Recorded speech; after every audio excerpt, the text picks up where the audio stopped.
saludo para todos nuestros auspiciadores en el inicio de esta edición de Mesa Central que transmitimos por el 13, por T13 en vivo, por Tele 13 Radio en simultáneo y todas nuestras plataformas. El ministro de Migración está diciendo justo algo de Frank Sinatra, me está diciendo, ¿no? Sí, no, le está preguntando si sabía que My Way es originalmente una canción, es un tema francés. Es una canción francesa, sí. Así es, con un tema totalmente distinto. Totalmente distinto. Polanca sí. la versionó, igual como hizo con esa canción del Festival de Viña, y Frank Sinatra la grabó y la convirtió en un gran éxito. ¿Le gusta a Sinatra, no? Sí. ¿No? Sí. Más o menos, ya. No es lo que más me gusta. No es lo que más le gusta. Ya, pero es que lo pusimos porque Quincy Jones hizo este arreglo. Sí, por supuesto. Maravilloso. Ya. Y un fan. ¿Qué quiere que le haga? Como el programa lo conduzco yo y elijo las canciones. Sí.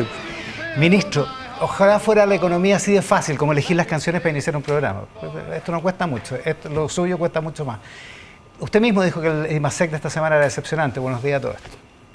Sí, pues, bueno, un IMASEC de 0% en 12 meses, negativo respecto al mes anterior, por supuesto que es decepcionante y estuvo por debajo de las expectativas de todo el mundo. Hay diversas maneras de explicarlo, lo importante, sin embargo, son las proyecciones que tiene, qué es lo que significa como dato. Y yo quisiera partir en esto comentando que hice el cálculo, que desde que yo volví a Chile y llegué como consejero del Banco Central, ¿ya? Me han tocado 96 IMASEC, 96 IPC, 96 encuestas de empleo. Así que en términos de analizar los datos, la coyuntura mensual, uno también aprende a mirarlo con cierta perspectiva. Entonces, una secuencia larga para mirar, digamos. Exactamente. Entonces aquí lo importante es qué es lo que nos está diciendo este número respecto de no solo lo que pasó en el mes, sino que cuáles son las perspectivas de la economía. Entonces yo diría, bueno, primero está cierto el tema de los feriados, que no es fácil dilucidarlo porque esta modalidad en que se agrega un día feriado cuando los días del 18 y 19 caen a mitad de semana, partió no hace tantos años, se había aplicado solo una vez antes. Pero es una ley antigua, digamos. Es del gobierno de la presidenta Bachelet. Ya. Entonces se había aplicado solamente una vez, entonces no es muy fácil ponderar saber bien cómo realmente funciona, pesa. Pero también hay que tener claro que hay otras cosas que frenan la economía y que de las cuales tenemos que dar cuenta, especialmente tenemos que fijarnos respecto a lo que viene para adelante. Un tema es el tema del crédito, que lo hemos comentado en ocasiones anteriores. Las condiciones financieras han estado muy restrictivas en Chile durante varios años, siguen estándolo aún. El stock de crédito lleva 4 años básicamente congelado, incluso un poco más bajo que hace 4 años atrás. Las tasas de interés todavía son altas, pese a lo que se ha ido normalizando. La tasa política monetaria del Banco Central todavía queda bastante por normalizar. La situación externa ha sido también restrictiva en lo financiero, un poco menos después de las bajas de tasas de Estados Unidos, pero ahora con los resultados de la elección nuevamente han tendido a subir las tasas internacionales. Entonces, en el fondo, la economía ha estado creciendo desde el tercer trimestre del año pasado, pero con un pie en el freno.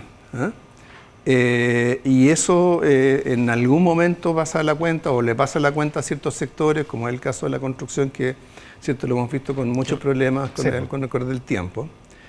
Y los otros temas ya tienen que ver un poco más con el clima. Hemos hablado otras veces de este clima tan pesimista que tenemos, donde, por ejemplo, lo que vemos es que del lado de las empresas, la última información que tuvimos de las cuentas trimestrales del segundo trimestre, fueron que el ahorro de las empresas ha aumentado. O sea, las empresas están teniendo, muchas empresas están teniendo buenos resultados, pero lo han ido ahorrando. En vez de reinvertirlo. Todavía no lo están reinvirtiendo. Entonces ese es un desafío importante que tenemos también para adelante.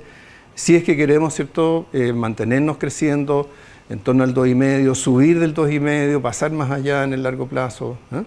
Así que tenemos desafíos. O sea, esta no es una pega que se resuelva en el dato de un mes. Es una lucha constante por mover esta economía y es una lucha que vamos a seguir dando con toda la energía y capacidad que tenemos como equipo. Hablemos de eso y reservemos por un momento lo de las empresas que están ahorrando y el clima de pesimismo. usted decía el otro día que no se va a cumplir el pronóstico de 2,7 o 2,6% de crecimiento para el año.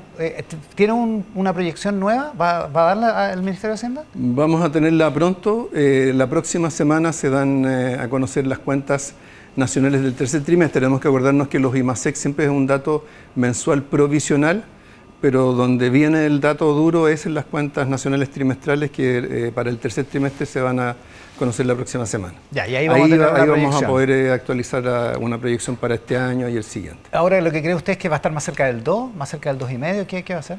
O sea, a ver, nosotros señalamos que ya era muy difícil llegar al 2,6%, porque claro, cuando hay un mes que es muy malo, esa producción no se repone. No se repone, claro. ¿Cierto? Ya, o sea, ya uno se dejó de producir, la economía puede recuperarse, puede seguir creciendo en los meses siguientes, pero lo que se perdió, se perdió. Entonces eso uno tiene que reconocerlo en las proyecciones. En el otro lado, si uno toma los primeros 3 trimestres con estos datos provisionales para el tercero, eso da entre 2,1 y 2,2% de crecimiento para el año. O sea, si creciéramos 0 en el cuarto trimestre respecto del tercero, ya estaríamos creciendo en torno al 2,2. Nosotros creemos que vamos a tener una cifra positiva el cuarto trimestre por una serie de razones, entre otras porque también han ido mejorando esas condiciones financieras más estrechas que hemos tenido. ¿Y eso debería incidir en acercarse más al 2,5, algo así? Ahí vamos a ver un dato más preciso. Nosotros no tenemos la ventaja del Banco Central que da rango, entonces... Pero es que, bueno, de ahí venía usted. Sí. Oiga, ¿tú consideras que están equivocadas las empresas? Pues son decisiones racionales. ¿En ahorrar en vez de reinvertir por ahora? O sea, creo que hay un clima de pesimismo, de temor que de alguna manera al final llega a las decisiones que se toman. Es cierto que también incide estos temas financieros. Fíjese que en la encuesta de clima de negocios que aplica el Banco Central, la última que salió hace algunos días, en general las respuestas son bastante positivas en relación a las perspectivas para la demanda, para el empleo, para la inversión, pero donde la opinión es bien negativa, donde se ve una restricción, es del lado financiero. Entonces, claro, una empresa, ¿cierto?, si tiene excedentes, tiene la posibilidad de invertirlos en proyectos de inversión o puede invertirlos en el mercado financiero. Entonces, mientras tenga ese dilema, mientras las tasas estén altas, siempre va a ser más difícil invertir. Pero también... O sea, va a ser más conservadora en la empresa, va a tender a ser más conservadora. Lo que es una decisión racional, digamos. Ahora, claro. La pregunta es si ese clima de pesimismo es real o no. ¿Usted lo comparte, ese clima de pesimismo? Si usted fuera el gerente general de una empresa o el dueño de una empresa. Mire, yo creo que la esencia del emprendimiento es enfrentar el riesgo. La esencia de emprender, ¿cierto?, es que un empresario siempre está arriesgando su capital. Entonces, pensar que las decisiones de inversión dependen solo de que esté todo completamente seguro... No, pero eso, claro, eso es consustancial al emprendimiento, digamos. Exactamente. Claro. Entonces, si yo tuviera que tomar esas decisiones, diría, a ver, a quien mejor le va a ir es al que se mueva primero, no al que espere que todo esté más o menos hecho, porque es cierto, porque ya los mercados ya van a estar copados. Entonces, quien primero toma las decisiones, quien es audaz en sus decisiones, es probablemente el que le va a ir mejor. ¿Cuánto contribuye a ese clima de pesimismo que usted dice eventualmente hay que aprovecharlo porque da oportunidades de salir primero, por ejemplo? ¿Cuánto contribuye a ese clima de pesimismo la poca preocupación que había por el crecimiento al inicio del gobierno, de esta administración? Bueno, es difícil ponderarlo. Es evidente que el tema del crecimiento no fue para nada un tema central, ¿cierto?, del programa o la campaña del gobierno.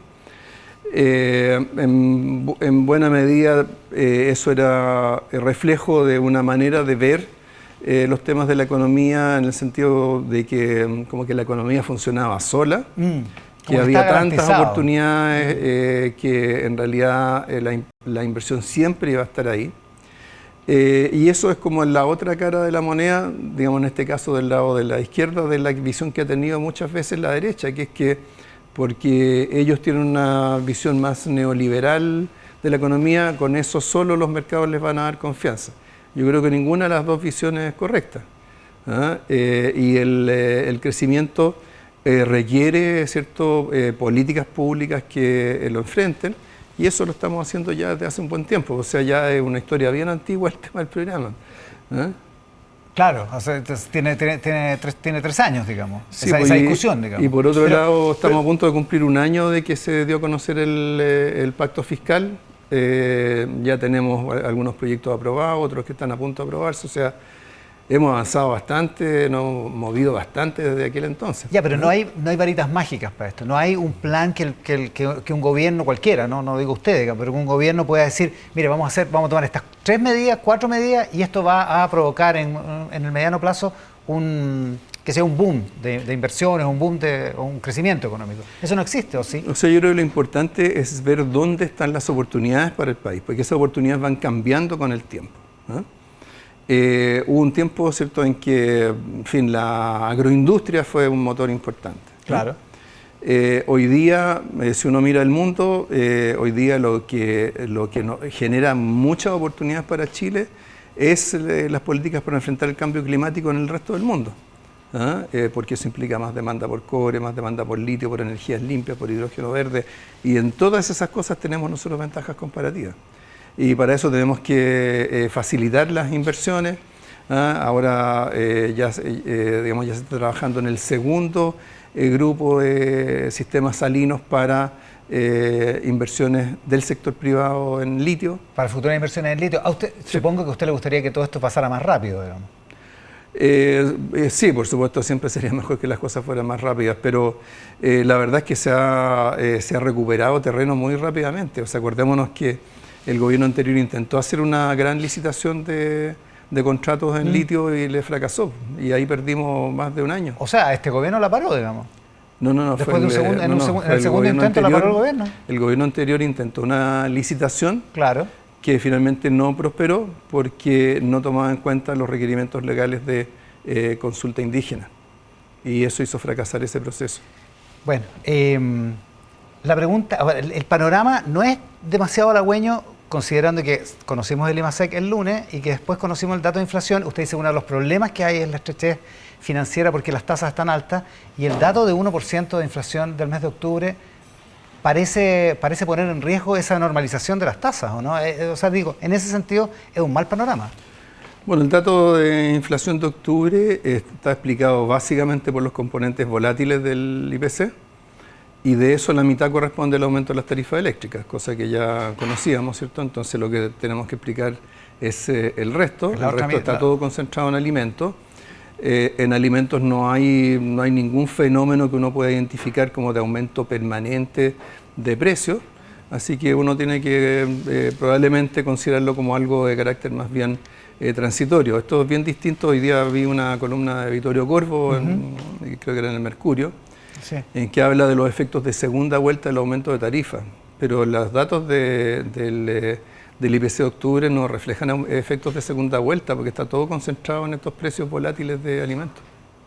Esa sería la principal explicación, digamos, aparte del impacto concreto del alza de tarifa del 1 de octubre. Digamos. Claro, son esos dos elementos, pues el aumento de tarifa y precios de algunos alimentos que hicieron subir el IPC en ese componente volátil. O sea, si usted fuera consejero del Banco Central o presidente del Banco Central, como lo fue, consideraría que la situación es coyuntural, que no hay un problema estructural de inflación. O sea, el lema fundamental del Banco Central es tomar decisiones de política monetaria sobre la base de las perspectivas para la inflación en un horizonte de 24 meses. No está ni ha estado nunca basado en el dato del último mes. Ya, y esa perspectiva no cambia con el IPC de octubre, eso es lo que le entiendo. Obviamente al Banco Central, el Consejo del Banco Central le toca hacer su propio análisis al respecto, pero lo que quiero decir... Pero en su opinión, como economista y como ministro de Hacienda, ¿la perspectiva inflacionaria no cambia con el 1% de octubre? O sea, si uno se guía por una medida que hay que forma parte del análisis del IPC, que es de la inflación subyacente, cuando se eliminan los componentes transitorios, eso ha tenido una evolución bastante más pareja que lo que refleja el dato total.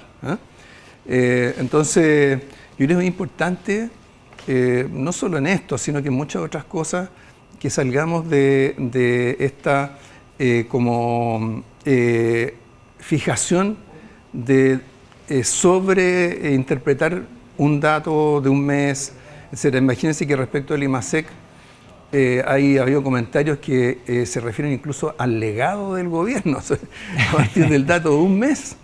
¿Ah? Entonces, con eso no quiero minimizarlo, el dato fue malo, de eso no cabe duda, pero lo importante es ver qué es lo que nos está diciendo respecto de perspectivas de mediano plazo y qué es lo que se requiere de las políticas públicas para seguir estimulando el crecimiento. Claro, o sea, lo que pasa es que en lo concreto, volviendo al tema del crecimiento, lo que pasa es que hay un crecimiento que es menor, o sea, a veces parece poco, medio punto menos de crecimiento, pero medio punto menos de crecimiento es harta plata en un contexto en el que el crecimiento tampoco es que sea boyante, digamos. No. Entonces, por eso mucha gente se preocupa, digamos. Claro, o sea, yo creo que nosotros compartimos plenamente la preocupación por el crecimiento. Hoy día hay una columna de Rosario Navarro sobre el tema, y yo creo que lo que tenemos que acostumbrarnos, porque forma parte, yo creo que de la nueva realidad a la cual vamos ingresando, de que estos temas de crecimiento son un desafío permanente. ¿Ah? Yo creo que mucha gente todavía piensa que se resuelve una cosa, hay un cambio político aquí y allá, y a partir de ahí eso es un umbral a partir del cual todo va a ser fantástico. Pero esa no es la realidad con la que vamos a tener que vivir en los próximos años. En los temas de finanzas públicas, dado que ahora estamos hablando del presupuesto, ¿ah? Se dice que están quedando pocas holguras para el gobierno siguiente. Bueno, esa es la realidad en la cual uno tiene que moverse cuando, desgraciadamente, por la acumulación de déficit a lo largo de los años, creció mucho nuestra deuda. Es la realidad, no hay otra nunca es triste la verdad lo que no tiene remedio, como dice Manuel Serrat. Claro, o sea, aquí algunos remedios hay, pero son remedios de mediano y de largo plazo.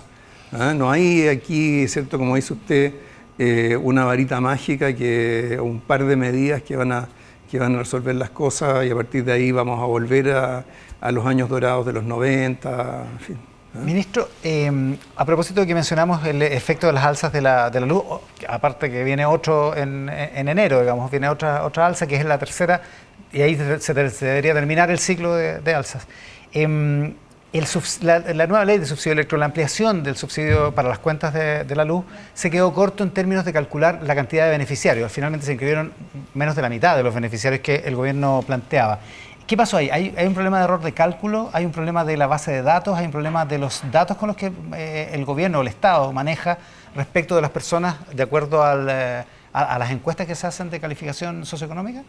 O sea, bueno, ha sido bien publicitado y bien difundido este subsidio, ¿eh? Yo creo que probablemente hay varios factores que inciden, pero creo que también uno de ellos es que las expectativas que se crearon respecto de lo que significaba el aumento de tarifas para el bolsillo de los hogares, creo que no estaban muy alineadas con lo que esto implicaba en términos de pesos, ¿eh? ¿Ya? O sea, el primer incremento de tarifa implicaba un aumento en la tarifa promedio que era del orden de los 4.500 pesos. Pero la gente no era eso lo que pensaba que iba a subir 20, 25, 30.000 pesos. Cuando eso no ocurrió y como además hubo compensaciones por el tema de los cortes de luz, después vino la aplicación del primer subsidio, muchas personas recibieron una cuenta con una tarifa cero, porque se le pagó retroactivamente. Se pagaron varios meses, digamos. Claro, entonces probablemente hay parte de los hogares que no han visto en su bolsillo un impacto como el que se pensó en su momento. ¿Y se habrían desinteresado en postular entonces? Probablemente, cierto, al ver que no era tan grande, a lo mejor eso ha hecho demorar la decisión de postular.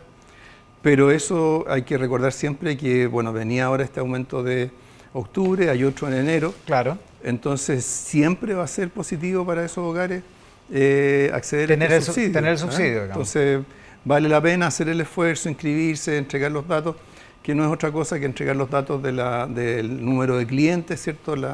Ya se tienen los antecedentes del registro social de hogares y eso le permite acceder al subsidio. Así que aprovecho de invitar a todos aquellos que todavía no lo han hecho a que se inscriban. A que lo hagan, digamos. En la siguiente en el siguiente proceso de inscripción. Pero dicho eso, y si son menos usuarios o menos beneficiarios que los que estaban calculados, ¿es necesario hacer el nuevo proyecto de ley poniendo ese tributo, ese costo para las pequeñas generadoras? ¿Es necesario insistir en eso? O sea, primero tengamos claro que en el proyecto ya se presentaron indicaciones que cambian significativamente el aporte de las pequeñas generadoras. Sí. Lo redujeron a menos de la mitad de lo que estaba considerado originalmente. Y luego se cambió el orden de prelación, por así decirlo, para efectos de financiar el subsidio. Y se dejó justamente el componente pequeñas generadoras como el residuo, o sea, el compromiso fiscal está firme. Si hay demanda suficiente, se requiere el aporte de las pequeñas generadoras, pero la magnitud de eso puede variar dependiendo de cuál es esa demanda efectiva. De acuerdo a la cantidad de usuarios, por decirlo claro, del subsidio. Así que eso, yo creo que ya ese tema ya ha cambiado bastante de perfil. Ministro, hablemos del presupuesto, pero hablemos del presupuesto primero de este año, porque hay un problema con los hospitales. El Colegio Médico está, no quiero decir en pie de guerra, pero bueno, llevaron un ataúd a la moneda el otro día. Están exministros de salud, a pesar de que son oficialistas, que tienen súper buenas palabras para usted, pero en la práctica todo el mundo dice, hay varios hospitales que están sin presupuesto, que no tienen cómo funcionar, y lo que el Ministerio de Hacienda ha prometido esta semana no alcanza, dice el Colegio Médico, ni para un tercio de las necesidades reales de esos hospitales. Sí, bueno, a ver, aquí lo primero que hay que decir es que el presupuesto de salud es probablemente lo más desafiante que hay en todo el presupuesto nacional. Y no lo es solo para nosotros aquí en Chile, sino que es en todo el mundo. En muchos países, después de la crisis del COVID-19, una vez que pasó esa emergencia, ha costado mucho regresar a los presupuestos que había previos al COVID-19. Ha quedado como instalado un nivel de gasto mayor. Por otro lado, aquí en Chile hemos tenido desgraciadamente la costumbre de que luego de aprobado el presupuesto siempre ha habido suplementos muy significativos. Tanto es así que, por ejemplo, en plena época del COVID, esos agregados en el curso del año terminaron siendo más grandes que todo el presupuesto original. El presupuesto original, claro. Entonces, ¿qué es lo que pasa? Que esa es una señal muy compleja a quienes administran el sistema.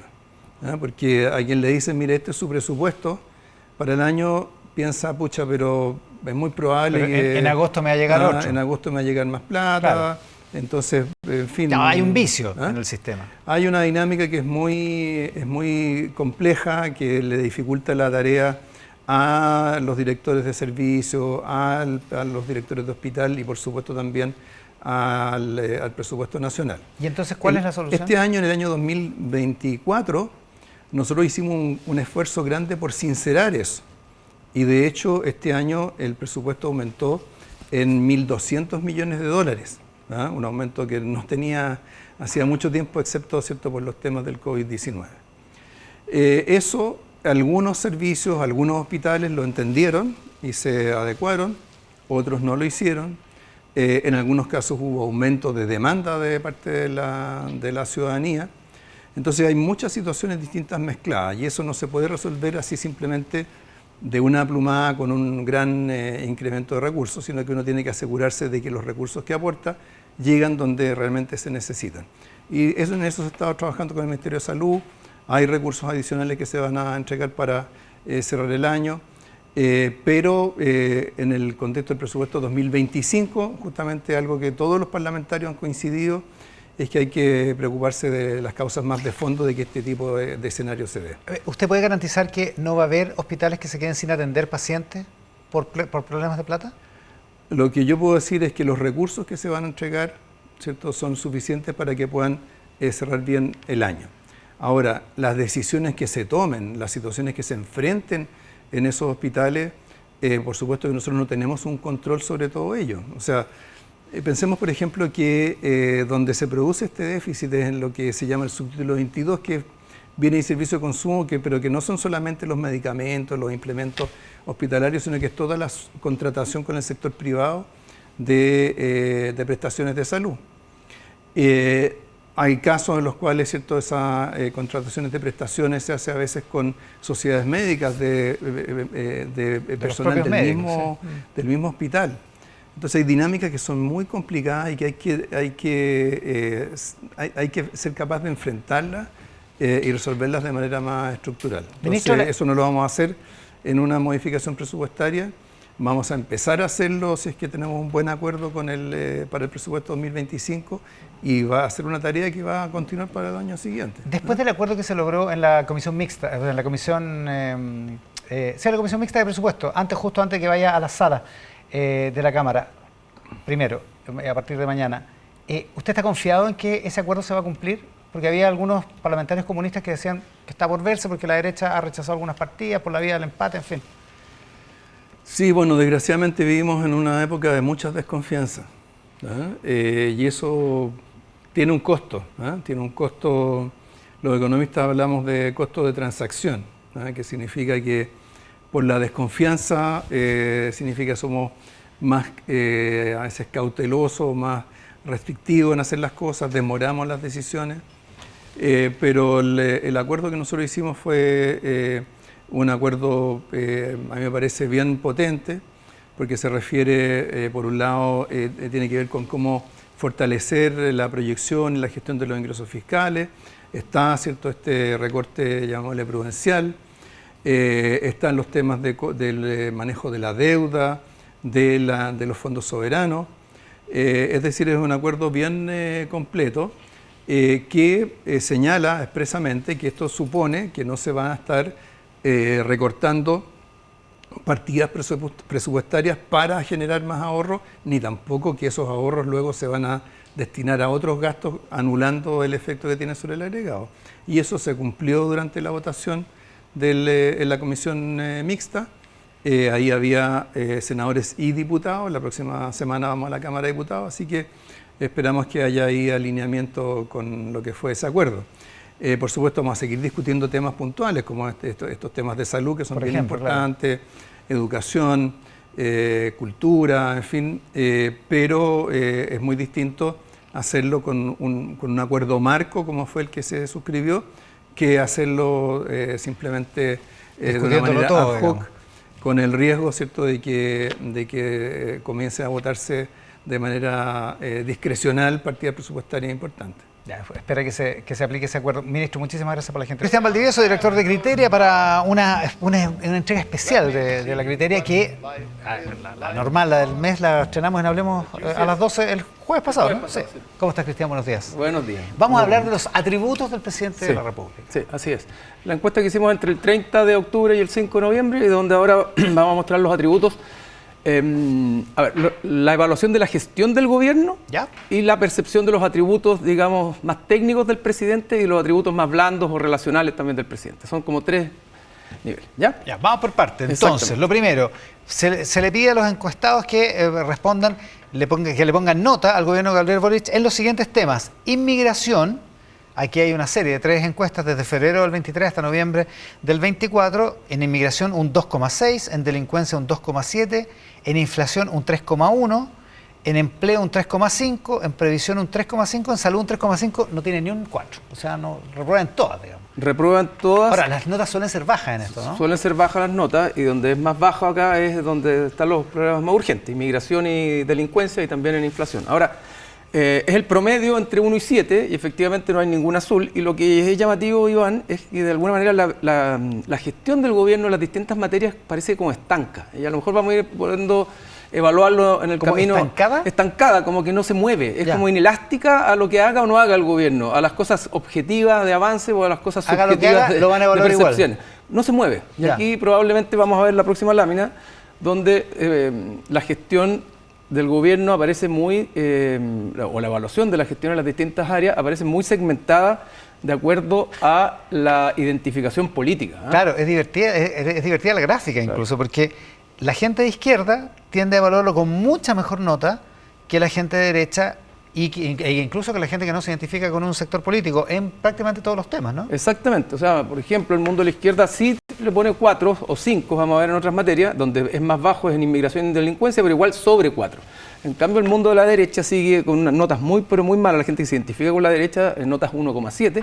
Y la mayoría, que es aquella gente que no se identifica ni con la izquierda ni con la derecha, o que es centro, que es una medida también de baja identificación, tiene notas muy malas. Entonces, lo que uno ve acá es que de alguna manera el gobierno logra captar bien su base electoral en términos de la evaluación de su gestión, y que da lo mismo lo que haga, bien o mal, porque lo evalúan relativamente bien, y la derecha lo evalúa relativamente, o sea, mal, independientemente de cómo lo haga el gobierno, pero no logra llegar a esa masa de personas que hoy día son votantes obligados y que no se identifican en el eje izquierda y derecha. Claro, y las notas son más... Sigamos con la siguiente lámina. Las notas son más o menos parecidas entre febrero del 2023 y noviembre del 2024, lo que habla de como la inelasticidad, digamos. Exactamente.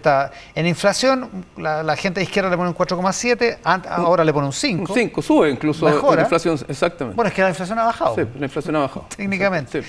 En empleo, más o menos igual, 5,1, 5,2, eso es lo mismo. Digamos, prácticamente lo mismo. Para la gente de izquierda, pero la derecha le pone notas 2. 2,4, la gente que no se identifica Parejito. políticamente le pone 3,1, 3,2 este mes. Entonces se reafirma esta idea de la poca elasticidad que tengan las medidas del gobierno. Y eso también tiene una implicancia política importante, porque imagínate tú ser gobierno y sentir de que hagas lo que hagas, esto se mueve muy poquitito. Claro. Y cuando lo haces mal, tu base electoral no te castiga mucho, y cuando lo haces bien, la oposición tampoco, la gente que se identifica con la derecha tampoco te premia demasiado. Nadie te va a felicitar, digamos. Entonces, bueno, eso, ¿qué es lo que tiende a eso? A la inamovilidad. Claro. Sigamos a la siguiente lámina, que ve lo mismo, es el mismo panorama en cuanto a previsión y salud, el panorama es el mismo. La gente de izquierda bien evaluado, sobre 5 en algunos casos, la gente de derecha mal evaluada en torno al 2,5, a un 2,5, y la gente que no se identifica, que es la mayoría, como dice Cristian, alrededor de un 3, nota 3. Exactamente. Digamos. O sea, lo que demuestra es que todas las áreas de gestión se mueven al mismo ritmo y con visiones bastante estancas, donde la mirada o la identidad política define mucho de cómo se está mirando. Y eso es complejo para el gobierno. Ahora, veamos los atributos de gestión del presidente. Ahora vamos a ver más movimientos, Iván. Y eso es interesante. Es decir, la gente percibe al gobierno mucho más estanco, pero la percepción del presidente es distinta. Esta lámina, a ver, hay que mirarla con detención, no es tan fácil. Sí. Pero, a ver, la línea... Si quieres te la explico yo. Dale, eso.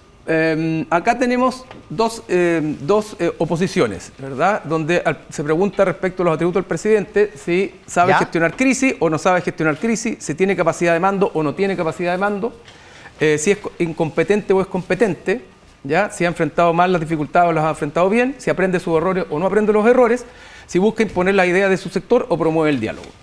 Y lo que vemos es que en la población total, en general el presidente ha ido perdiendo, la población total, atributos de gestión. Claro, ¿ya? La línea amarilla es de febrero al 23, la línea rosada es eso, ¿no? O naranja. Naranja. Es ahora, noviembre del 24. Ahora, exacto. Y si todo se va moviendo hacia la izquierda... Quiere decir que el presidente sabe cada vez menos gestionar las crisis desde el punto de vista de la gente, que no tiene capacidad de mando, que es incompetente, más incompetente, que ha enfrentado mal las dificultades, que no aprende de sus errores y que busca imponer las ideas de su sector.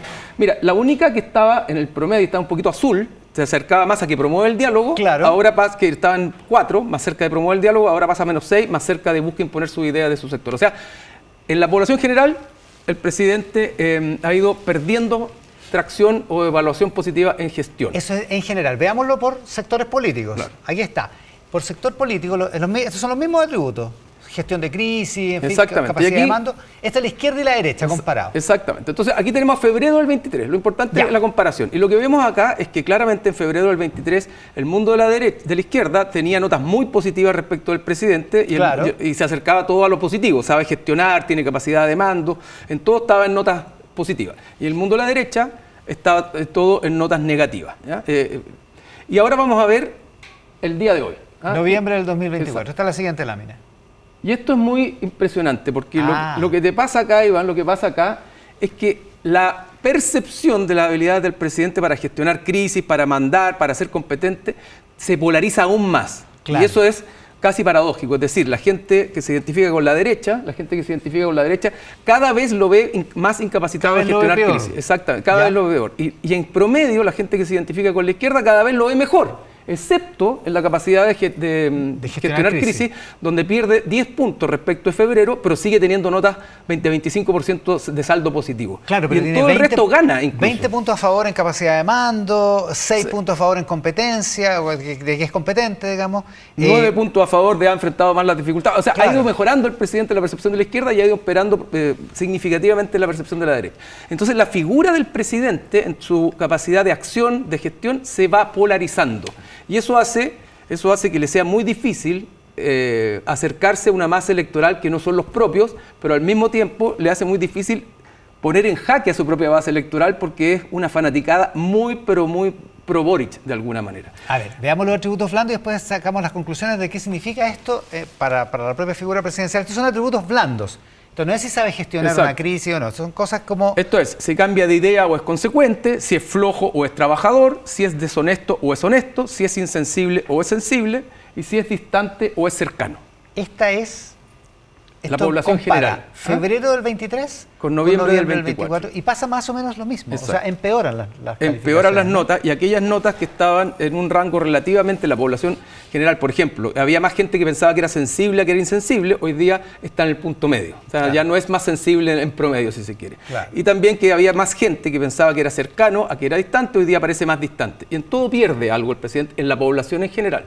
Claro, y antes había un 9% de gente que consideraba que cambiaba de idea, más que ser consecuente, y ahora es un 20% de las personas. Veamos la siguiente lámina donde se ve esto entre la izquierda y la derecha, y de nuevo, una polaridad. En febrero del 23. En febrero del 23, ya. Exactamente, y donde vemos que la polaridad sin duda existe, y donde la gente identificada con la derecha claramente lo pone más cerca de que es alguien que cambia permanentemente de ideas, que es flojo, ¿verdad? Que es deshonesto, que es insensible. Y en febrero del 23, incluso en la derecha había más gente que pensaba que era cercano a que era distante, ¿ya?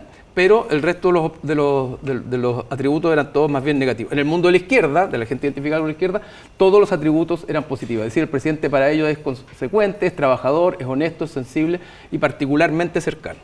Claro. Veamos qué es lo que pasa en noviembre. Exacto. Noviembre de este año. Recordemos que esta encuesta fue hecha entre el 30 de octubre y el 5 de noviembre. Ya. Es impresionante. Es impresionante. Es impresionante, claro. Efectivamente, lo que uno ve acá, a diferencia de la gestión del gobierno, ¿te acuerdas que era muy estanca? Claro. Nuevamente, cuando miramos al presidente en particular, y ahora en los atributos blandos, no en la gestión de crisis, lo que vemos es que se vuelve a polarizar, se polariza aún más la visión del presidente. Es decir, su grupo o su base electoral lo encuentra cada vez más consecuente, lo encuentra cada vez más trabajador, cada vez más honesto, más sensible y más cercano. Y en cambio, la gente de la derecha lo encuentra cada vez más cambiador de idea, flojo, deshonesto, insensible y distante. Impresionante. Entonces es impresionante cómo de alguna manera la figura del presidente polariza tanto, por una parte, y por otra, también las lecturas políticas que se puedan hacer de esto. Exacto. ¿Qué margen le queda al presidente con esta reacción respecto de la oposición y respecto de su propia base? Claro, es muy complejo porque de alguna manera el presidente hoy día está gobernando para su 30%. No nos olvidemos que él ganó la primera vuelta o pasó a segunda vuelta con un torno un 25%. Si hoy día tiene más o menos un 25, un 30%, y ese 25-30% es bastante inelástico a lo que haga el presidente, y más bien se molesta cuando el presidente le da algún punto a la oposición con el perro matapaco. Con el perro matapaco. Esas cosas son complejas para el presidente porque finalmente puede socavar su base electoral. Pero también es un virus muy peligroso porque por no socavar la base electoral llevamos harto tiempo donde el presidente de alguna manera no ha podido avanzar hacia otros grupos que ya no sean necesariamente derecha, pero gente no identificada. Claro, la tentación es como anquilosarse en el voto y no concurrir a ningún acuerdo, por ejemplo. O eventualmente pensar, frente a un cambio de gabinete, ¿qué es mejor? ¿Molestar a mi base electoral o eventualmente hacer un cambio de gabinete para que efectivamente podamos desentrampar o empezar a salir o a gestionar una crisis? A lo mejor no a los más recalcitrantes de derecha, pero sí a ese grupo que no tiene Exacto, entonces a lo mejor por un cambio de gabinete termina afectando a su base electoral y no necesariamente desentrampando la crisis. Y ese es el juicio que se articula probablemente, y eso hace que prime la inamovilidad. Vaya dilema. Vamos a conversarlo con Cristian Valdivieso, con Quique Mujica, con Claudia Álamo en el siguiente bloque de mesa. Hacemos mesa central con Cristian Valdivieso. Decíamos que se quedaba porque se agregan a nuestra mesa de análisis Claudia Álamo y Quique Mujica. Bienvenidos a esta edición de mesa central. ¿Qué tal? Muy buen día. ¿Vieron? Muy buenos días. Lo que mostramos de los atributos del presidente sí. Boric. Ah, bueno. Es buena, ¿no? Si o sea, es que no, una encuesta de criterio. ¿Bueno para él? No, no es bueno para él. ¿No es bueno para él? Depende por dónde se lo mire. Sí. Porque en el fondo, si tú le estás hablando de tu base electoral, está bien, porque ha ido creciendo en... Pero tampoco sería tan bueno en el sentido que ya sabemos que ese 30%, y tú mismo, Cristian, lo vienes diciendo hace mucho, ese 30% es como incondicional con el presidente Gabriel Boric. Pero en la medida que su gobierno va cerrando, o en la medida que su gobierno tiene que ir capitalizando o preparando alguna narrativa, ese 30% que no se mueva, y que se mueva entre el 27 y el 30, yo creo que es una... No es un triunfo, es más Depende, bien depende. O sea, cuando está todo claro, sí, cuando está todo congelado. Es complejo porque además probablemente en Palacio juzgan que es muy difícil mover la aguja porque hay una posición muy dura y desde hace un buen rato de alguna manera da la impresión que la Secretaría de Comunicaciones, la famosa SECOM, viene trabajando harto la personalidad y una especie de culto a la personalidad del presidente y de alguna manera también a la ministra Vallejo, y ese culto a la personalidad es algo que te permite hablarle a tus bases electorales, pero también te distancia mucho del resto de las personas. O sea, alguien te ama porque eres simpático y divertido por lo que haces, y otros por lo mismo te odian porque te encuentran antipático, desagradable, etc. Acuérdate que era líder espiritual, según Pinto. Era líder espiritual, exactamente. El presidente Boric. O es, claro. O es, sí. No, digo, en se le esa ha frase preguntado a sin Gonzalo sorna, Vinter. lo digo que eso es como la esa percepción, frase Sí. que Boric es un líder de la izquierda, y la duda que tenía yo, Cristian, es ese porcentaje que no se autoclasifica ni de izquierda ni de derecha, ¿cuánto más o menos del 100% es? Mira, en torno a veces se mueve entre el 40, 45, a veces 35, pero por ahí es harto. Es harto. En épocas más... Es el grupo mayoritario. Es el grupo mayoritario. En épocas electorales más politizadas tiende a crecer la gente que se identifica, pero hoy día hay más gente que se identifica con derecha que con izquierda, pero sumados ambos, en general no compiten con ese otro mundo. Claro, pues tiendo a pensar el centro es bien vacío. Tiendo a finalmente. pensar que si la derecha siempre va a pensar que Boric es flojo, incompetente, y la izquierda siempre va a pensar que es trabajador y competente, ese grupo es el que hay que cautivar. Pero ese grupo no se mueve. Po. No se Y a lo mueve. mejor, Está por eso inmunizado. mismo, y los invito a que nos metamos en el otro tema que tenemos, a lo mejor eso explica por qué el presidente fue tan taxativo en decir que no hay cambio de gabinete. Porque ya no tiene ningún interés en mover ninguna de esas cosas, porque puede que no sienta que no las puede mover. Claro, pero ahí yo creo que hay varios puntos. Uno tiene que ver con la percepción o la lectura que el presidente y su gabinete más cercano estén haciendo de cómo van a cruzar. Insisto, estamos en la etapa final. La etapa final para muchos dirigentes del socialismo democrático, sobre todo, requería un impulso, refrescar rostros y refrescar también la narrativa. Al no mover eso, mantiene el congelamiento probablemente lo que está mostrando Cristian Valdivieso en la encuesta, es decir, que se mantiene en la misma derivada de simpatías de sus seguidores.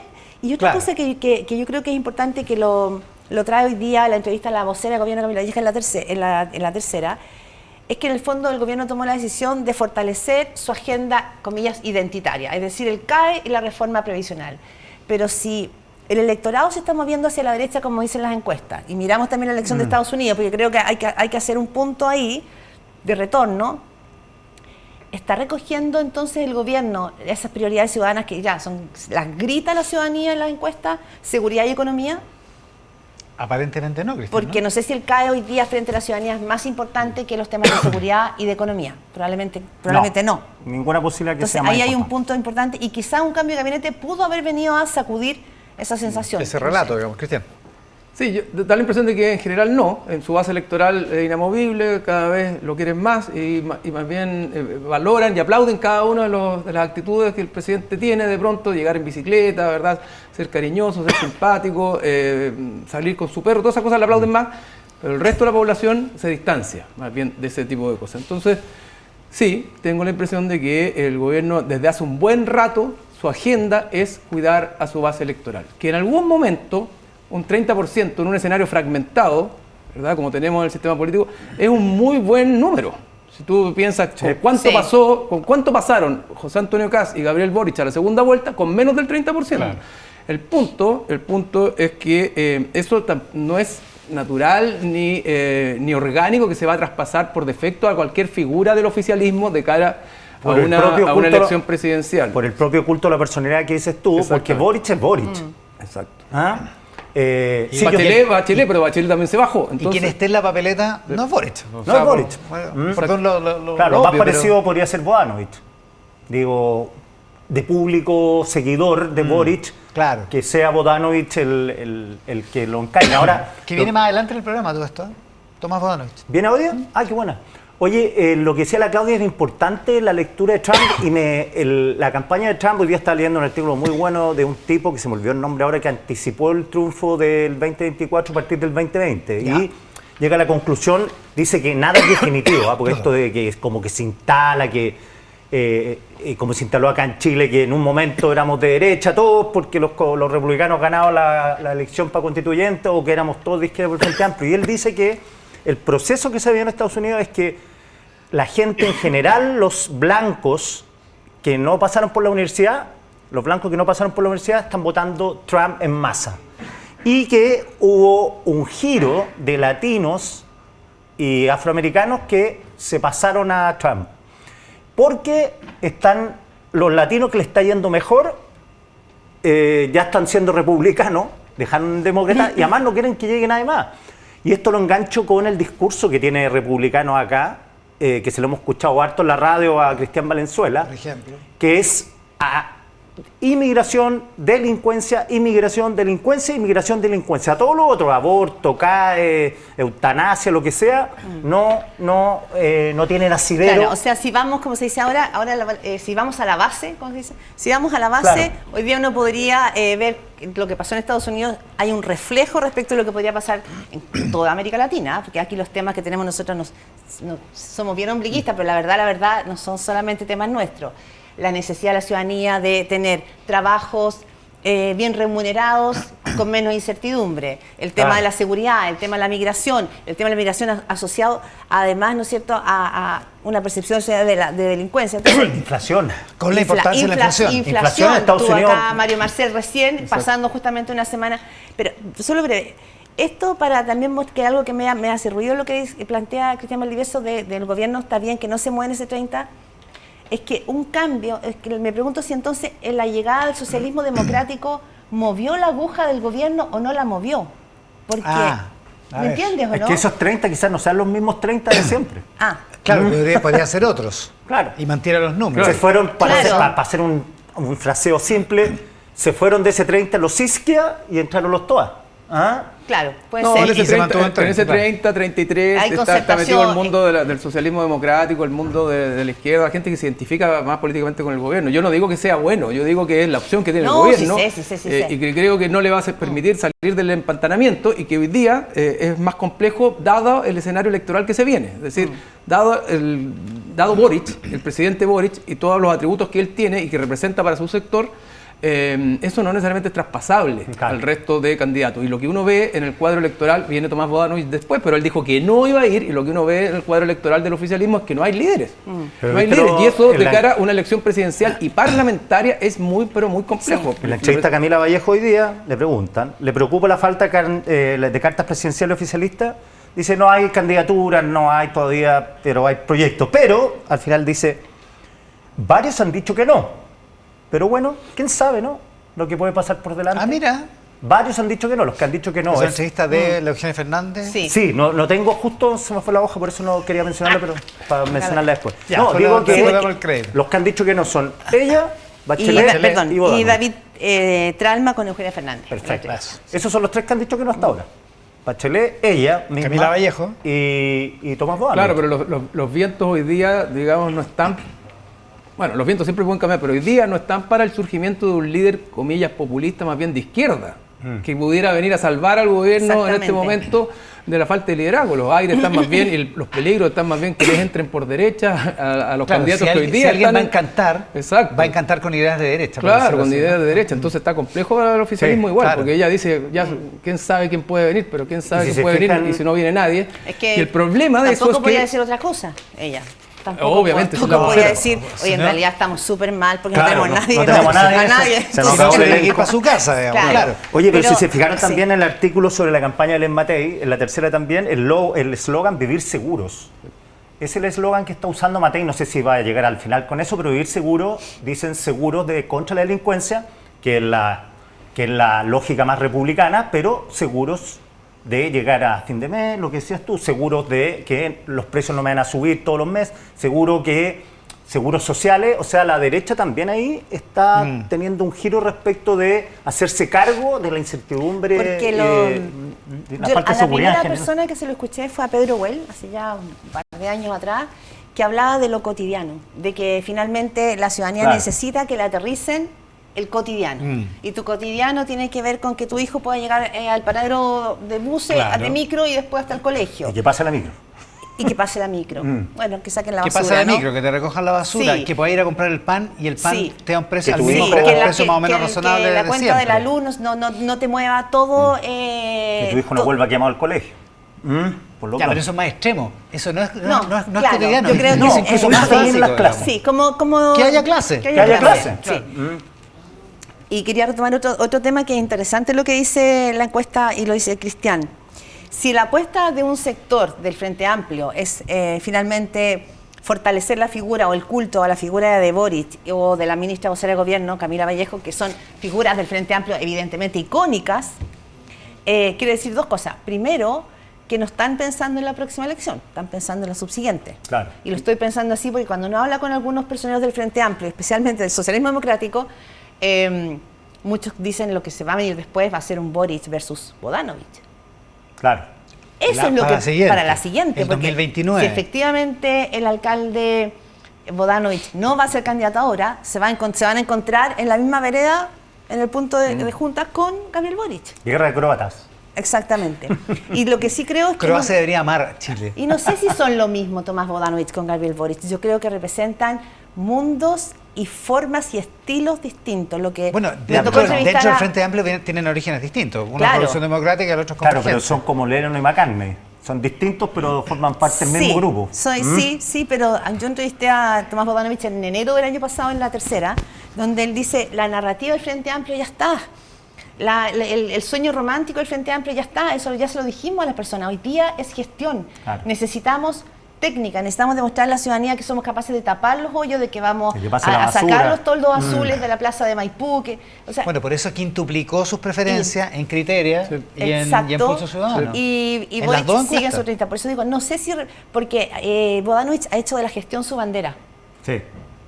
Y no sé si el presidente, según esa encuesta, ha hecho de la No, gestión cada su vez está bandera. peor en manejo de gestión Entonces de creo que crisis. ahí hay un punto de en ancla competencia y bien otras cosas, importante sí. en la medida de la gestión. Bueno, Claudio Castro también en Ranca, pues, y por de pronto gente También. que es del mundo de la centroizquierda, ambos, y tanto sacaron con- una votación, pero... Y todo eso están conversando. Muy, ¿ah? muy Ya, pero grande, espérate, sí. mira. Algo va a salir de Castro y Bodanovich. Sí. Yo creo que algo, y digo algo, Y Leitao. Algo políticamente, políticamente y eventualmente y Leitao Leitao, también. son una tríada Sí. muy Que es cercana. muy interesante. Ahora, Bodanovich tiene una ventaja.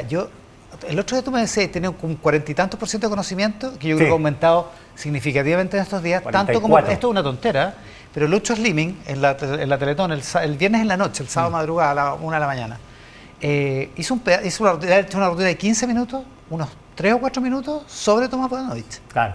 O sea, cuando ya eres carne de cultura popular, cuando ya eres material de Sí. cultura popular como un humorista, perdona, pero ya pasaste un nivel de conocimiento Claro, evidente. Y la totalmente. gente se reía de los chistes, aplaudía, o sea, Yo contaba una- no estaba hablando de un señor desconocido. Yo Es un conté- activo, es un negocio asociarse eso- con él y es- porque es Oye, conocido. Pero espérate, yo conté en el artículo de Clinic que escribí de él que una persona conocida me dijo, oye, estaba Bodanovich en el mall, en el Parque Arauco, una fila de gente para sacarse fotos. ¿Pero no viste su acto de cierre de campaña? Espérate, yo le dije a esta persona, ay, Antonio sigue siendo tan popular. Va a volver a Dijo, animar el Festival de Viña. No, Tomás Bodanovich, el alcalde de...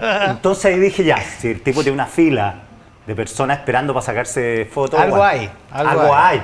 Y otra cosa de Tomás Bodanovich. Que viene esto el me lo- programa más rato. Sí, que viene Por el eso lo ratito. estamos promocionando, porque No, viene no, el no, programa no, más que es rato. un punto interesante. Que a mí me lo dijo alguna figura de la derecha hace ya un tiempo también. Tomás Bodanovich podría llegar a tener una cierta transversalidad. ¿Por qué? Porque muchos próceres de la izquierda chilena más clásica saben que el señor Bodanovich fue parte de un colegio, creo que fue el Cumbre. El Legionario, Cumbre, sí. Cumbre, Es sí. el Cumbre. Él y su y hermano. muchos te dicen, si hubiese existido la UDI popular, a lo mejor Tomás Bodanovich habría estado ahí, porque él hizo un camino, trabajó en la Pincoya, hizo Sí, un po. trabajo social, estuvo en la Católica, o sea, hay un sector de la derecha Y que hay un- ve que él pudo haber sido uno de los propios, pero es como el niño... Y te doy otro dato, ¿ah? Puede ser un micromundo. Micromundo, pero sí. pero su curso, los compañeros de curso del Cumbre, sus compañeros de generación del Cumbre, lo adoran. Lo aman. O sea, no hay Y- problema político ahí. No, por eso digo que ahí es un micromundo, es una elite, pero también hay un tema que hay un anclaje cultural en un mundo que Gabriel Boric, por ser Dejemos de hablar de Tomás Bodanich, porque ya viene el programa. Sí, verdad. Viene más Y rato. además no va a ser candidato y lo dijo no va a ser- 10 veces. Yo creo que los ojos No. hoy día están puestos Hoy más día, bien en o sea, si ya- la presidenta Bachelet se arrepiente porque, y vuelve al ruedo. Pero hablemos de, Porque están pero, bien por vacíos. ejemplo, hablemos de Carolina Toa. ¿Ustedes dicen que de ninguna manera? Esa es una pregunta. Y la segunda pregunta es, ¿era sacable del gabinete? Independientemente del caso González, ¿era sacable? Yo creo que no, fíjate. Yo creo que si la lógica del presidente es terminar su mandato con lo que hay, porque no va a poder mover mucho la aguja, no hay nadie mejor que Carolina Toá para estar ahí, digo, para el socialismo democrático y para la moneda actualmente. Además, yo hacía una metáfora política, no de sentimiento. Yo creo que una moneda sin Toá ni Marcel, para el presidente puede ser un lugar muy frío y solitario. Yo creo que él se ancla ahí, con la experiencia de ellos dos. Y hablábamos con la Claudia fuera de cámara que, en el fondo, claro, a Marcel lo pueden criticar mucho, a Toá también. Pero estoy seguro que si fueran los que llegarían, la derecha, los empresarios terminarían echándolos de menos. Como ha pasado, no... Llorando por las cebollas de Egipto. Y ha pasado eso, cuando llegaban ministros de Hacienda socialistas, va a estar este gallo, y después, bueno, todos enamorados del tipo, cuando lo cambiaban, todos tristes. Entonces yo creo, y además súmale que creo que no hay Ahora elenco. hay muchos que echan de menos a Andrés Velasco, que viene también al programa Claro. por Sí. más rato. por eso. No hay elenco, yo tampoco creo. Si uno piensa pensar interior, ¿quién podría haber sido? ¿Quién? Sonó hasta Camilo Escalona, todo mi respeto por Camilo Escalona, pero no lo veo dentro de esta moneda. O sea, Entonces, en la misma lógica que tiene con Toá y Marcel, no parece, digamos. Sí. Independientemente de que puede ser un gran operador Cristian, político. Vale, Sí. vale. Bueno. No, yo creo que no hay elenco, por lo tanto no podía salir, y también creo que Carolina Toá no quería salir. Salir ella sola era ser el pato de la boda respecto del caso González, y creo que ella no estaba dispuesto a eso. Haber salido en esta pasada era haber quedado marcada e inevitablemente cuestionada completamente para una eventual candidatura presidencial, y por lo tanto se quedaba sin nada. Y de alguna manera creo que el presidente lo decide, pero ella también decidió no salir del gabinete. Y por otro lado, el caso Monsalve de alguna manera es una trenza entre lo que pasó con el presidente y la ministra del Interior. Es decir, es evidente que ella le avisó al presidente, es evidente que el presidente sabía las cosas, y por lo tanto si cae ella, se puede expone ser el fusible, presidente. también está exponiendo al presidente. Además de que no hay elenco, y además que el presidente piensa que no hay otra mejor figura para producir, o sea, para gestionar seguridad. Claudia. Uno, yo creo que efectivamente no hay elenco. No hay elenco ni en el socialismo democrático ni en el Frente Amplio para poder hacer el cruce final de un gobierno que hubiese necesitado, insisto, marcar un relato de gobierno que permitiera que aun cuando perdiera con bandera que recordara, ¿no es cierto?, el paso de una nueva generación por la Sí, y en moneda. Tele 13 Radio y acá ya la cantera ya estuvo. Ya, no Eso. tenemos más columnistas para Eso darle. uno. Álvaro Elizalde era la carta del Partido Socialista formalmente. O sea, yo recuerdo haber conversado con algunos dirigentes del PS, era el hombre. Formalmente para el Ministerio del Interior. No lo entregaron así en un papel, pero si uno hablaba con la dirigencia y la cúpula del PS era el nombre ya, que si pensaba. se cambian a Toá, Elizalde tiene que ser. Debería ser Álvaro Ahora Elizalde. estuvo aquí la semana pasada, Muy empoderado. muy empoderado y muy Sí. portavoz Sí. y muy defensor de Toá. Porque ya estaba el rumor, ya va Andaba dando dando vuelta ese vueltas. rumor. Algo de saña mete Juan Diego Montalva en el mostrador. Efectivamente. Respecto al tema. Exactamente, es que efectivamente Dice que vino acá a hacer eso. hace 2 o 3 semanas que su nombre da vuelta como Ya. una alternativa, además representa el tercerismo, bueno, Ya no fue. Hasta ahora. hasta ahora. Segundo, hay cientistas políticos muy ligados más bien al mundo del progresismo que consideran que no tenía ningún sentido hacer un cambio de gabinete, porque lo que sostienen es que el gobierno de Gabriel Boric con el que él llegó, su programa, ese ya murió el 4 de septiembre. Y que de ahí Del en 2022. Y que de ahí en adelante, por lo tanto, solo queda más bien hacer opciones que no sean tan técnicas, sino que más políticas. Y lo otro es que la Pero figura... es que es muy triste ese escenario para un gobierno, po. Bueno, O sea, yo digo ya, nunca ok. existe la verdad, lo que no tiene... Como dice Joan Manuel remedio. Serrat, Ah. ¿viste? Ya, También pero es cierto que la pero es interpre- triste igual. Triste. Pero es difícil de aceptar, Sí. digo, Cristian. No, digo que también es cierto que la interpretación que hubo en el gobierno, y que algo de razón tiene, es que la elección de hace 2 semanas atrás Sí. no fue un mazazo para el gobierno No. para dejarlo en una posición demasiado incómoda, Sí, y por lo tanto sí. de alguna manera resistieron, y si Tampoco fue un resistieron... empate, digamos. No, pero la No definición. fue un empate, pero no fue un mazazo como el que podían haber Sí, esperado. como Creo podían. al mismo tiempo que el gobierno tampoco tiene elenco, pero tampoco tiene toda la información posible para tomar buenas decisiones.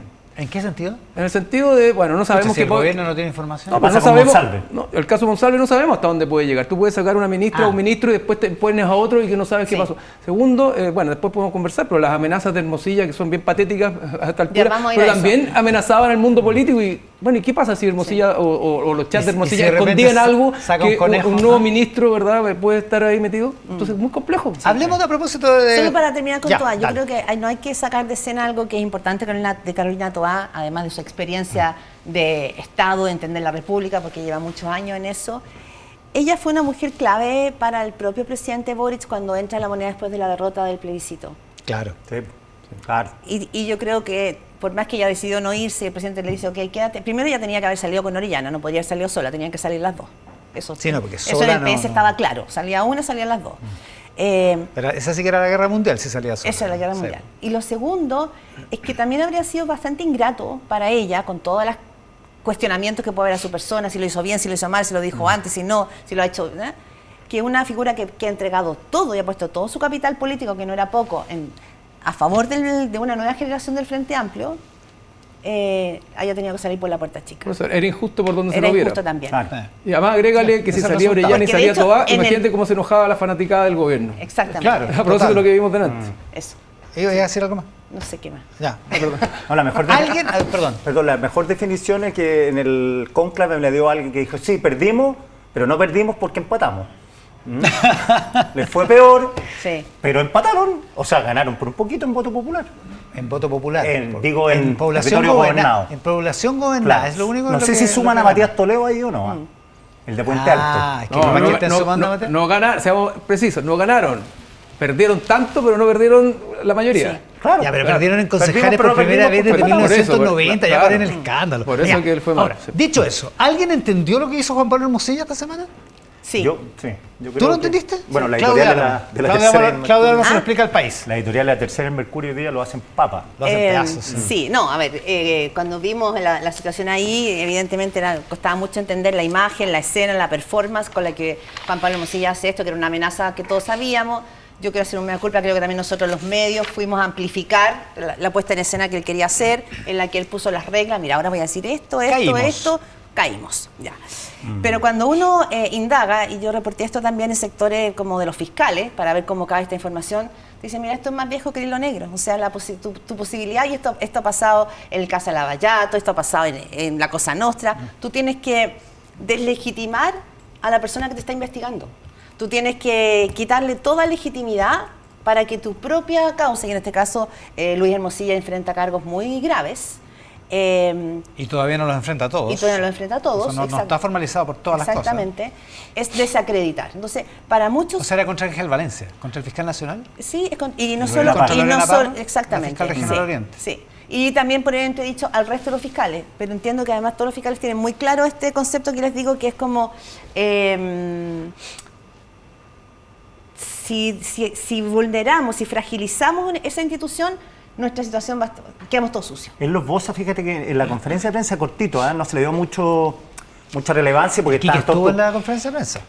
Sí, no se le dio mucha relevancia porque tantos preocuparon nombres. Él dice, mire, estoy parafraseando, lo dice, así era el sistema. Yo estoy en contra de este sistema de nombramiento, pero así era el sistema. Así, claro, así funcionaba. Entonces a mí no me gusta, pero así funcionaba. Entonces como diciendo, bueno, mi hermano era parte de algo que es grande, donde hay mucha gente involucrada. A mí lo que no me calza en toda esta estrategia es la versión del famoso café, que parte con la entrevista que iba en la mesa central a Ángel Valencia, Sí. porque hay dos versiones, una de Juan Pablo Hermosilla y una del fiscal Valencia, que son totalmente distintas. Y en la que también habló Andrés Chadwick. Ya, totalmente distintas y alguien está mintiendo entonces, porque aquí no hay interpretaciones. Juan Pablo Hermosilla dice que Valencia pidió la reunión y que les ofreció información sobre Sebastián Piñera. Ya, eso es lo que dice- eso es lo que- yo vi Valencia ese dice chat. que, claro, Yo vi el chat. ¿Tú lo viste? Yo lo vi. el chat de Valencia. Sí. Sí, pues y Lo el vi chat de en- Valencia, estilo presidente, muestra aquí. El chat de Chadwick Valencia pídele- es Andrés Chadwick el que pide la reunión. Andrés Chadwick pide la Le reunión. pide pide la la reunión. reunión. Y le pone algo así como, ¿un cafecito? Como Claro. pregunta, ¿un cafecito? Claro. Y él le dice, ok, yo tengo que ir a dejar a mi mujer a la universidad. Chadwick le dice, ok, y después Pero- le pregunta al ratito, Pero no le pregunta. le dice. Claro, voy con Lucho. Voy con Lucho. ¿No le preguntas, te molesta si voy con Lucho? Sí, Algo le así, pregunta, sí, algo como que le así, pregunta, ¿te importa si voy con LH? Claro, Y LH. ahí le Son dicen... buenas para las O no iniciales. es problema Y que vaya ahí con los LH. dos se hablan y dicen, ya, entonces mejor no lo hagamos en la universidad, vamos a otra parte. Se fueron a la casa y de él. hablan de los fotógrafos malintencionados y Ya. todo eso, todo esto por una foto de Se una fueron a comida. la casa de Andrés Chadwick. Y Fue en la casa de Andrés Chadwick. En la casa de Andrés Chadwick Ya, fue pero ese todos nos formamos. encuentro. Lo que importa en esto es si les ofreció o no información sobre ese Ya, Es Piñera. que sobre eso hay un punto. La Paula Comandari, en Tele 13 Radio esta semana, dice que reportó en el círculo cercano de Andrés Chadwick, en el chadwickismo. Claro. Y ella preguntó, ¿fue un desmentido o fue una manera oblicua de decir, mire, Eso es lo yo que- no eso yo es no lo lo que pedí? insinuó Juan Pablo Núñez. Sí. Claro. Le dijeron, fue Fue un desmentido. Ya. Esto no ocurrió. Sí. No ocurrió de la manera en que Juan Pablo Ahora, Mosilla esto lo tiene- dice en el recurso de protección. Esto tiene va a tener una correlación que puede enredar el tema que viene hoy día en el Mercurio. Yo me enteré esto el viernes y es un cuaderno. ¿Ya? La Es libreta. es una libreta que le encontraron a Luis Hermosilla en abril. Esto pasó el café pasó en mayo cuando asume y esta libreta en abril y que tiene 4 puntos. ¿Ya? Donde Luis Hermosilla habría puesto algo así como para cuando uno hace para no olvidar, como me voy a juntar con Iván Venezuela, voy a hablar Con de, IB. Lo que claro, voy a hago yo hablar acá. de Piñera, del caso Yo anoto las Piñera, reuniones. claro, voy a hablar del caso Piñera, voy a hablar del ¿cómo se llamaba? Héctor Espinosa. Héctor Espinosa, el molino Grolmus. Grolmus y un cuarto que se me olvida. Pero es un punteo de él. No quiere decir que eso haya sido visto. Que eso haya pasado en la reunión. Se tendrá que comprobar, pero si de las 3 personas reunidas hay 2 que dicen que no. Oye, y lo Creo que, Entonces, creo por- que el que está decidiendo... Lo ¿Y otro por qué lo digo esto? disintiendo está Porque mal. yo preguntaba, bueno, ¿y cuál es el temor que hay hoy día entre algunos fiscales en este minuto? Y dicen, bueno, es que puedan instalar más mentiras. Porque lo que pasa con las bandas, dicen ellos finalmente, que quieren desacreditar al otro, es como, a mí me pusieron la droga. Claro. A mí me cargaron con me la- cargaron. Ahora Ya estamos sabe. terminando, Sí. dale. No, digo que yo estaba sorprendido por la cantidad de WhatsApp que tiene Hermosilla dentro del 2011, por lo que salió, pero la libretita era de fácil basura. Y ahí Dejar la está. libretita ahí, en Y la ahí quedó. oficina, ahí quedó. Ahí está. Ahora ya no la tiene él. O sea, más huellas lo podía haber dejado. Con Cristian Valdivieso, con Quique Mujica, con Claudio Álamo. Les voy a tratar por las iniciales ahora. Igual es bueno, ¿no? CA, Pero, Sí, sí, está pero sin bueno. WhatsApp, sin WhatsApp. pero sin WhatsApp.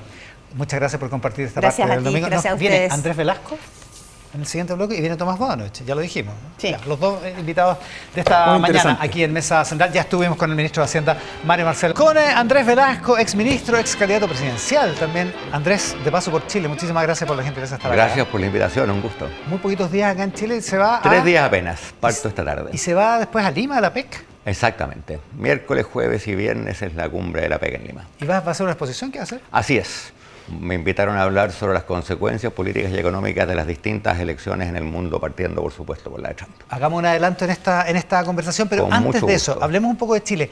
Estuvo el ministro de Hacienda, Mario Marcel, más temprano, y él dice que hay algunos problemas con el crecimiento tendencial de la economía, por supuesto que esto está detectado hace mucho rato, que no es una cuestión de un solo gobierno, de un solo proyecto, que no hay varitas mágicas, por decirlo así, para el crecimiento. ¿Cuál es la situación exactamente de la economía? ¿Cómo la ve usted? La situación es que hace 10, 12, 15 años, dependiendo de cómo uno lo mida, el crecimiento de Chile viene bajando, bajando, bajando y bajando. Y no digo el crecimiento del IMASEC de un mes, porque a veces nos enredamos demasiado, que tal mes fue bueno, el otro mes fue malo. Todos los años el Ministerio de Hacienda invita a un grupo de expertos de afuera, autónomos, que estiman el crecimiento tendencial. Esa cifra era a mediados de la primera década del siglo XXI, ¿Ya? más o menos 4,5-5%. Hoy día ese número es inferior al 2%. O sea, O sea, estamos en la mitad. en una década y media, 2 décadas, perdimos la mitad de la capacidad de crecer. Si tú miras lo que el Banco Central hace, que es un ejercicio bastante parecido, la historia es la misma. ¿Y por qué eso?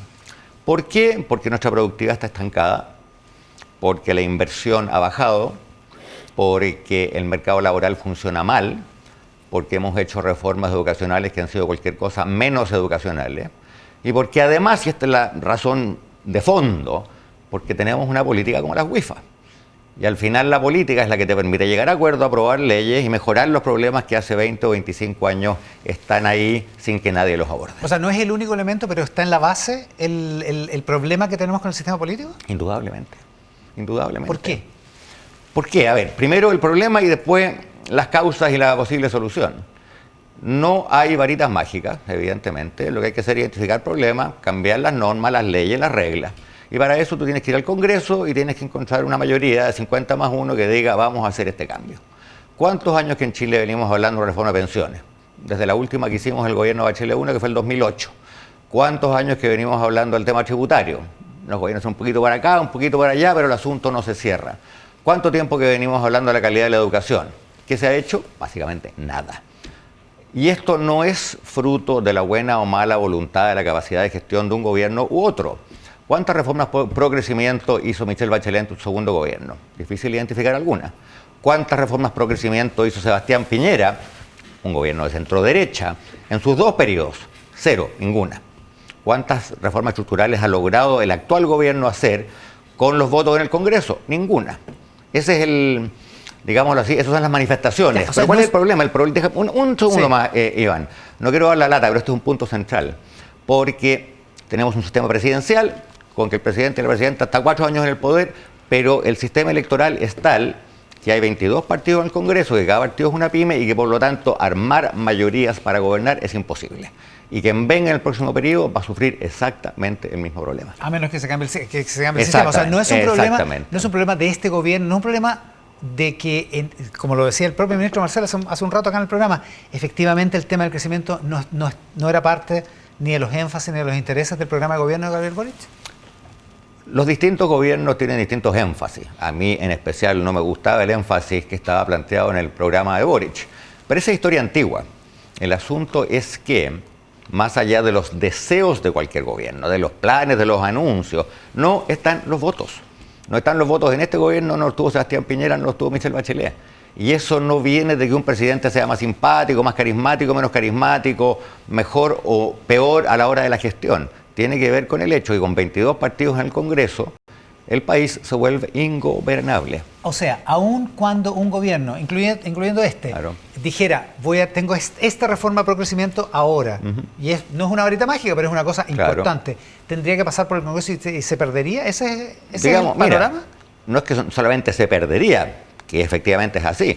Se perdieron todas las anteriores.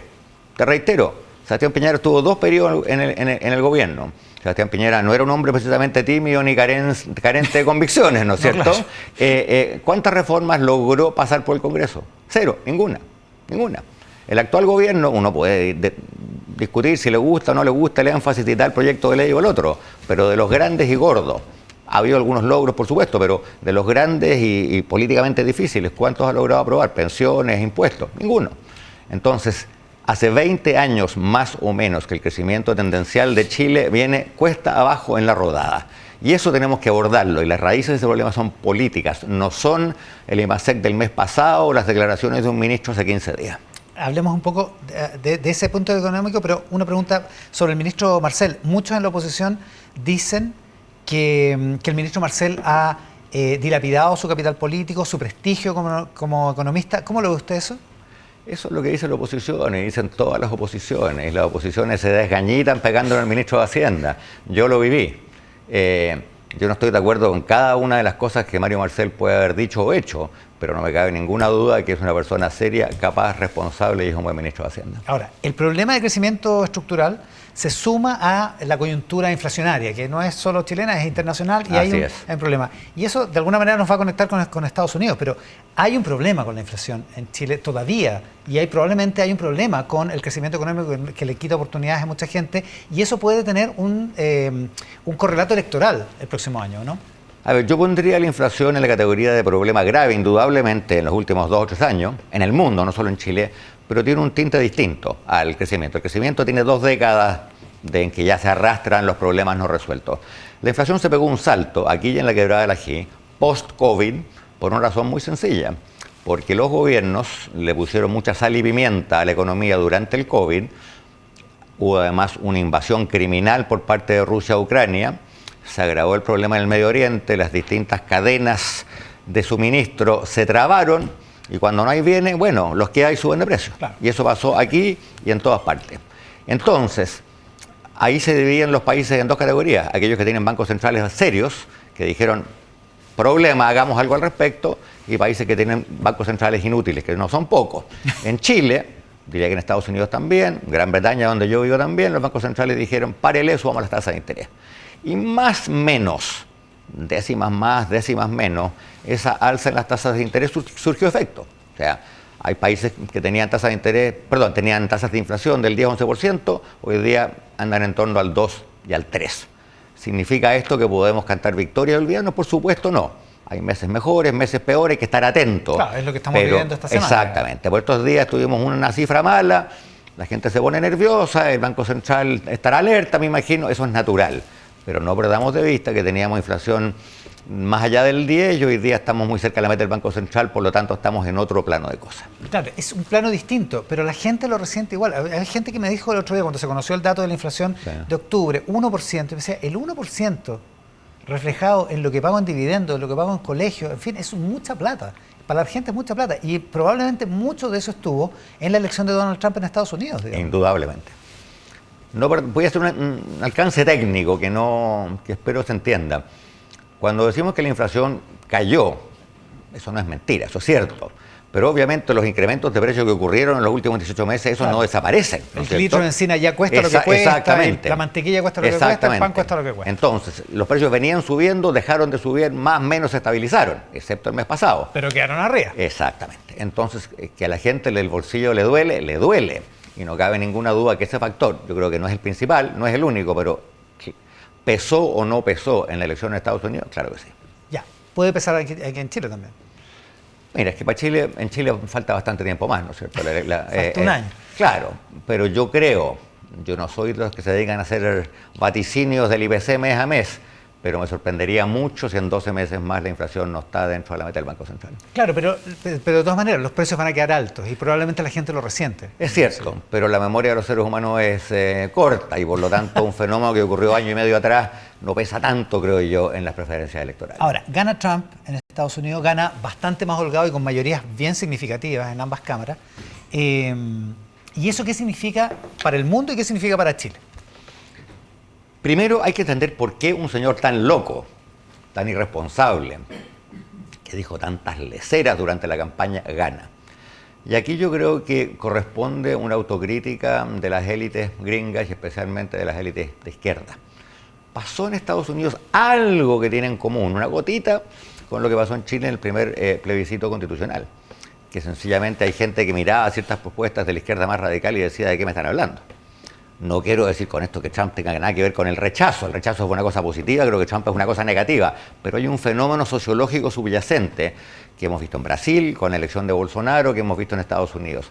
Hay mucha gente de clase media baja, que siente que la economía no ha andado especialmente bien, pero que además el mundo progresista le dio la espalda, que hay una agenda de reforma, un cierto lenguaje, una cierta manera de hacer política, que al ciudadano medio que está preocupado, como tú decías, del IPC, del costo de la benzina, de llegar a fin de mes, no le hace sentido.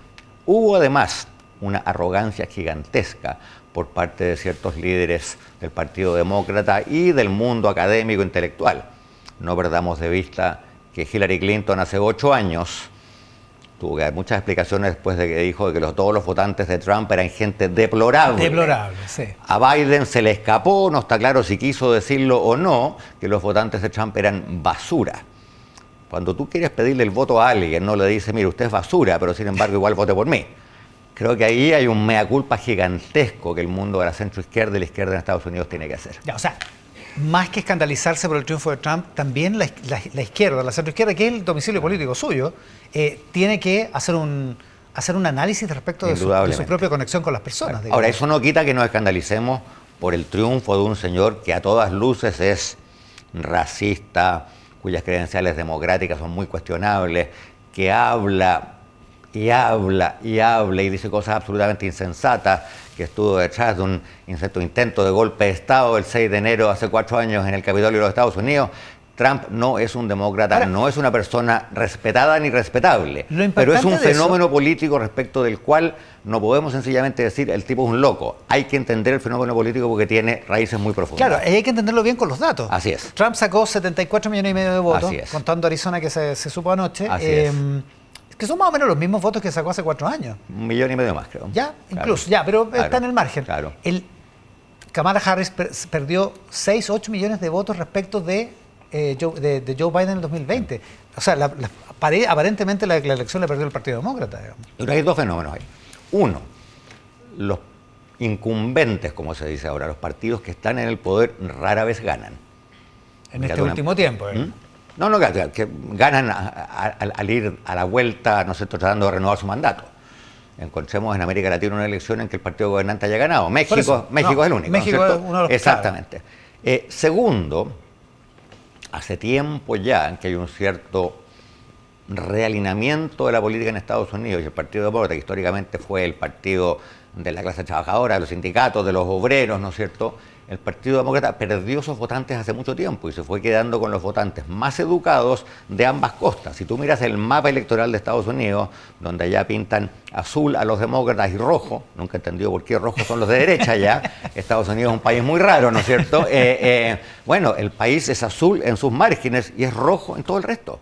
Entonces, las zonas obreras, las zonas trabajadoras, lo que ya llaman el Rust Belt, el cinturón del óxido, donde hay empresas que cerraron, ¿no es cierto?, y están las plantas ahí a medio oxidarse, ese voto el Partido Demócrata lo tuvo por 100 años y lo perdió todo. Y eso, evidentemente, si no llama a una reflexión, entonces el Partido Demócrata tiene un problema tremendo. Ya, es un desafío para las izquierdas, no solo en Estados Unidos, para las izquierdas en todo el mundo. Absolutamente, qué duda cabe. Y también es un desafío, creo yo, en Chile. ¿No?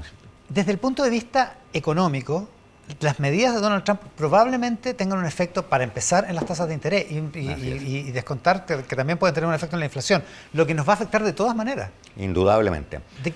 Aquí hay otra paradoja, Iván. Históricamente uno habría supuesto que los partidos de centro-izquierda tienen políticas fiscales más agresivas y déficits fiscales más grandes que los de derecha, ¿no es cierto? Eso dejó de ser así, el mundo cambió. Si tú lo miras en Chile, el actual gobierno versus el anterior, o si lo miras en Estados Unidos, el partido de la responsabilidad fiscal en Estados Unidos es el Partido Demócrata. Y hoy día el temor de los mercados, claro, hay empresarios que están contentos porque les van a desregular aquí, les van a quitar la norma allá, pero los mercados están asustados porque probablemente Trump suba mucho el gasto y baje los impuestos. Y esa combinación, ya lo sabemos en el mundo, no funciona, especialmente en un país como Estados Unidos, que tiene una deuda pública que es más grande que el Producto Interno Bruto de todo un año. Y por lo tanto, eso significa que va a haber presiones inflacionarias y el Banco Central, la llamada Reserva Federal, probablemente de nuevo va a tener que empezar a decir, subimos las tasas de interés, se aprecia el dólar. O ya no las bajamos al ritmo que exactamente. No creo que la suba, pero tú tienes toda razón. Si se esperaba una baja más o menos abrupta y pronunciada, eso podría cambiar. ¿Y eso qué hace? Hay más flujos de capital hacia Estados Unidos, menos capital para la inversión en el resto del mundo, monedas más débiles en Europa, en América Latina, en Asia, mayor incertidumbre, etcétera, etcétera, etcétera. Si sube los aranceles, como lo ha prometido, que es una cuestión que va a provocar inflación interna en Estados Unidos y eso se termina exportando, si sube los aranceles, ¿hay oportunidades para empresas chilenas en su dimensión, digamos, en su tamaño, para aprovechar esas oportunidades que pueden quedar con miles de productos chinos que no ingresarían? Podría ser, pero va a depender mucho de qué aranceles y a qué países. Hay momentos en que Trump ha dicho le voy a subir los aranceles a China y punto. Yo creo que es una mala idea, pero por último tiene una cierta lógica. Hay momentos que ha dicho no solamente China, también México. Hay momentos en que ha dicho vamos a subir los aranceles para todos los bienes. Entonces va a depender mucho del detalle. Dos reflexiones. ¿Podría haber coyunturas en las cuales países de América Latina, incluyendo a Chile, se beneficien? Sí. Por ejemplo, en el pasado, cuando Estados Unidos y China dejaron de tener un intercambio muy vigoroso en temas como la soya, por ejemplo, países como Argentina y Brasil, que producen mucha soya, mucho azúcar, se la vendían en Estados Unidos. Eso podría ocurrir, pero eso es algo relativamente pequeño, creo yo, versus el problema más grande. Tú me preguntabas por las consecuencias estrictamente económicas de Trump. No perdamos de vista las consecuencias políticas y geoestratégicas. Porque si tú le subes los aranceles a China, eso no solamente es una movida económica, es una declaración de guerra en algún sentido política. Hay un escenario en el cual, no digo que esto sea seguro, pero es posible, en el cual Trump le quita el apoyo a Ucrania. Eso rompe la unidad de la OTAN, que es el paraguas de seguridad de Occidente, de las democracias de Occidente. Putin dice, pero bueno, Estados Unidos ya no está poniéndole millones y misiles a Ucrania, bueno, termino de conquistar Ucrania. Y acto seguido que otro país en Europa Oriental se ve apetitoso y disponible. Eso hace que, a su vez, Irán, por ejemplo, en el Medio Oriente diga, bueno, pues esto tiene costo cero, ¿no es cierto? Subamos los decibeles y arrojemos más misiles. Acto seguido, Xi Jinping, que no es exactamente un dechado de virtudes democráticas, dice, bueno, parece que invadir al país del lado es fácil. Tengo ahí Taiwán, país al que muchos años quiero invadir. No sé si lo va a invadir, pero por lo menos podría ser un bloqueo, ¿no es cierto? Eso le sube la temperatura a la geopolítica mundial de un modo tal que para un país chico y razonablemente vulnerable como Chile es muy, muy malo. Desde el punto de vista también económico, las consecuencias económicas. Económico, en cuanto a la predictibilidad. Nosotros somos un país chico y tenemos que hacer planes a mediano plazo. ¿Qué planes puedes tú hacer a mediano plazo cuando no sabes si el día de mañana va a haber un conflicto bélico entre Estados Unidos y China? O al menos un nivel altísimo de tensión. Y eso es un riesgo real. Absoluta y totalmente. Andrés. Creo que en Chile no lo aquilatamos y lo medimos como corresponde. Andrés, muchísimas gracias por la gentileza de Gracias estar a ti. acá. Con Andrés Velasco esta mañana aquí en Mesa con el alcalde de Maipú y generalísimo de la campaña de Claudio Rego, gobernador metropolitano, que es en 2 semanas más la segunda vuelta. Tomás Bodanovich acá en el estudio. Alcalde, muchísimas gracias por la gentileza de estar acá. Gracias a ti, O Iván. generalismo, me entró la duda, cómo decirle. ¿Vio la rutina de Lucho Slimming, no?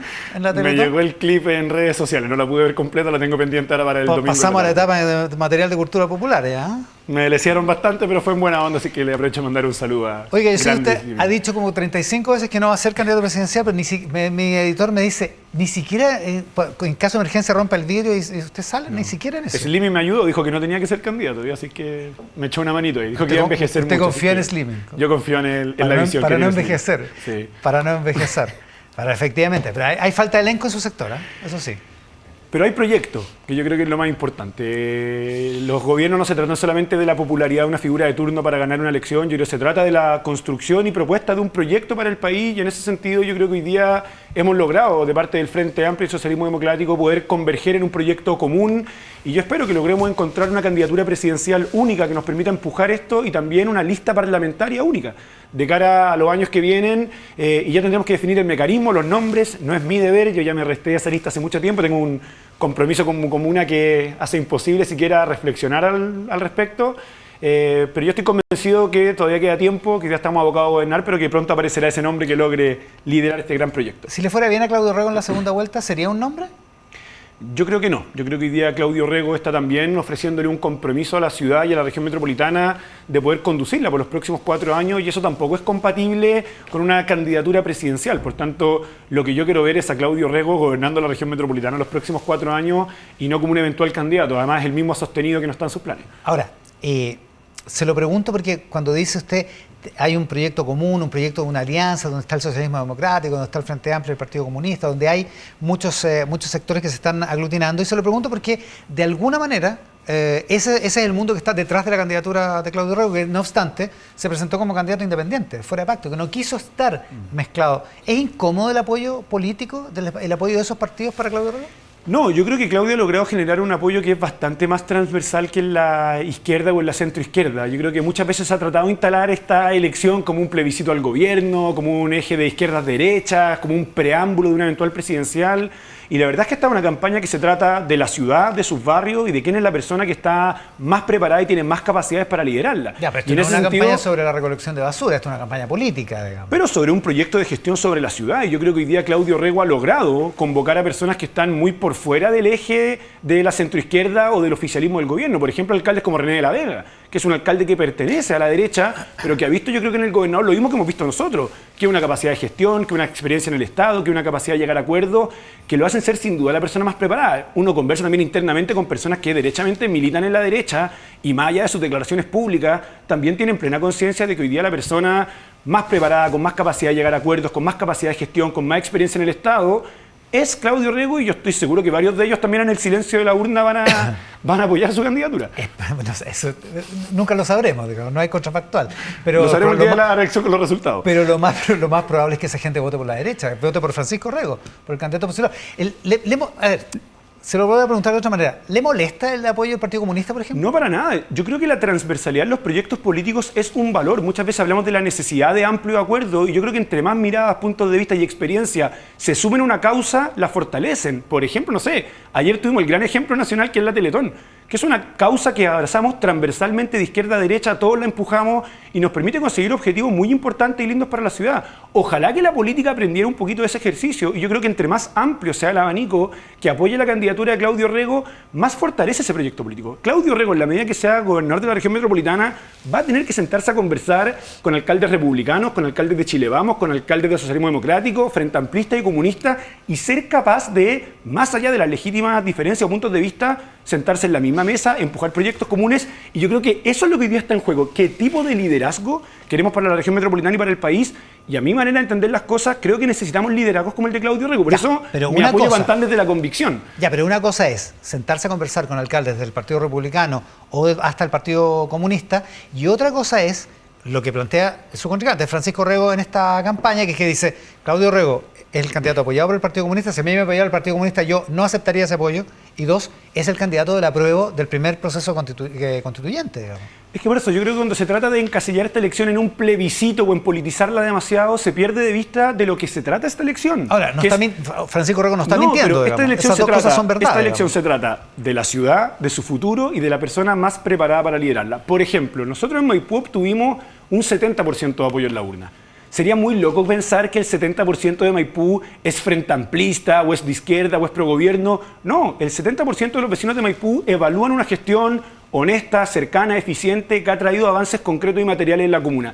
Yo creo que el caso de Claudio Rego es muy similar. Claudio representa un liderazgo que va más allá de su frontera política, que nos habla de un compromiso público, de una capacidad de gestión, de liderazgo, y que ha empujado cambios sustantivos en la región metropolitana, y que sabemos que es la persona más preparada para conducirla los próximos 4 años. Por tanto, claro, yo entiendo que muchas veces, cuando se carece de capacidad de gestión, de experiencia en el Estado, de capacidad de llegar a acuerdos, de convocar ampliamente, se busca llevar la elección a una cancha que es distinta, que es del plebiscito al gobierno, que es del eje izquierda y derecha.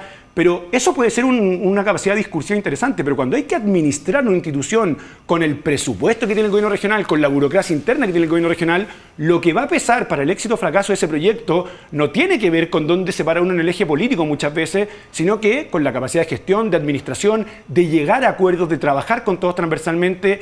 Y es difícil trabajar colaborativamente y en la misma mesa con alguien a quien tú insultas recurrentemente. Y yo creo que el liderazgo de Claudio es todo lo contrario. Más allá de que él sea una persona en el eje de la centroizquierda, tú le puedes preguntar a todos los alcaldes de la región metropolitana, ha trabajado con todos indistintamente. Y no es una persona que se pierde en el color político, sino que busca el bien en las personas. Ahora, se entiende que usted intente despolitizar la elección. El problema es qué es lo que van a pensar los votantes, por dónde van a tomar su decisión los votantes. Es que yo creo que el caso de Maipú y de Renca son tan ejemplificadores. O sea, para mí Maipú y Renca demuestran que hoy día las personas no están votando solamente por el color político del representante, sino que también están evaluando su capacidad de gestión, su capacidad de llegar a acuerdos, su sobriedad, su rigurosidad y autoexigencia en el trabajo. Yo no creo que el 76% de Renca sea de centroizquierda, ni que el 70% de Maipú sea de centroizquierda.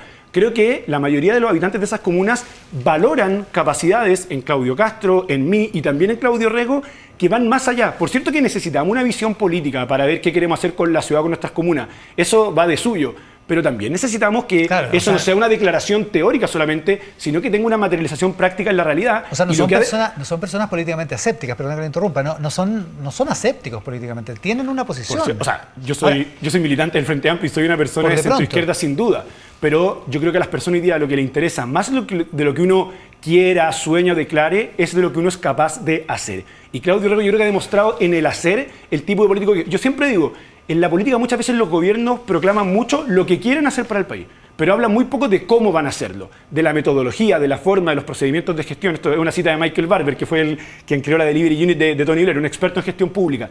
Yo creo que Claudio Rego es un experto en gestión pública, por tanto, lo que él dice que quiere para la ciudad tiene una alta probabilidad de materializarse versus quizás otras candidaturas que no tienen esa capacidad de gestión, que pueden declarar cosas muy deseables, pero todavía está muy en cuestión cuánto van a ser capaces de materializarlo o no. Ahora, es razonable pensar que en Maipú, en Renca, como dice usted, el tipo de gestión municipal se evalúa no solo en clave política, no solo por las coordenadas de la política. El caso gobernador metropolitano es más difuso, particularmente porque hay temas que son muy complicados para la gente y que pueden estar en la égida de la evaluación del cargo de gobernador metropolitano, en particular uno que va a la reelección. El tema de la seguridad, por ejemplo, es uno de esos temas, digamos, y es una mochila pesada, digamos, a esta altura, para cualquier candidato oficialista. Por cierto, pero yo creo también que los vecinos, por ejemplo, voy a hablar del caso de Maipú, yo soy alcalde de esa comuna. Cuando junto al gobierno regional hemos logrado recambiar más del 60% del alumbrado público de Maipú, al vecino que tú le estás recambiando las luminarias en su barrio y que le permite caminar más seguro, no le importa tanto si el gobernador es de izquierda o derecha, le importa que le cambien las luminarias, que le pavimenten la calle, que le construyan una farmacia, que le mejoren la plaza. Pero lo más probable es que eso esté identificado con el alcalde, no con la gobernación metropolitana. Yo no estoy tan convencido de eso, porque es un trabajo muy en conjunto. O sea, gran parte de los avances materiales que nosotros hemos desarrollado en Maipú los últimos 3 años han sido gracias al financiamiento y al trabajo conjunto, porque no solamente que te pongan las lucas, del gobierno regional. Y esa experiencia me consta que se ha replicado en todas las comunas de la región metropolitana, ya sea el alcalde de derecha, de izquierda o independiente. Y eso yo creo que las personas lo han visto. Yo sé que eso no es tema de reflexión nacional, nunca va a salir en la noticia una plaza nueva, un cambio de luminaria, la pavimentación de una vereda, pero sí es la experiencia cotidiana de las personas. Nosotros en Maipú mucha gente quizá no se esperaba el triunfo que tuvimos, porque dijeron, oye, la centro izquierda hoy día no va a obtener un 70%. Pero la gente no evaluaba tanto mi posición política como sí las mejoras concretas que ha tenido la comuna en el último tiempo, que no son fuente de noticia, pero sí mejoran la vida de las personas. Y creo yo que el verdadero propósito de la política es ese, mejorar la vida de la gente, no ocupar pauta diaria en los medios. Claudio se ha dedicado a eso los últimos 4 años y yo creo que eso va a ser reconocido mayoritariamente en la región. Francisco Rego tiene el apoyo explícito, muy sonoro, muy vocal del Partido Social Cristiano y en particular del Partido Republicano. Se juntó con José Antonio Kast el viernes pasado. Ese tipo de manifestaciones no se han visto, salvo la declaración del Partido Comunista, la más explícita, en los partidos oficialistas con Claudio Rego. ¿Están tratando de disimular ese apoyo? No, lo primero que yo creo que todo partido político o organización política de la sociedad representa un punto de vista que existe en la ciudadanía, que es legítimo, que hay que acoger y que hay que ver cómo procesar. Por tanto, yo no soy tanto de encasillar partidos políticos entre malo y bueno, que muchas veces se trata de decir como, no, es que si este partido apoya a Claudio Rego es malo. No, yo creo que el apoyo del Partido Republicano o del Partido Social Cristiano son puntos de vista que existen en la sociedad y qué bueno que hayan candidaturas que logren acogerlo.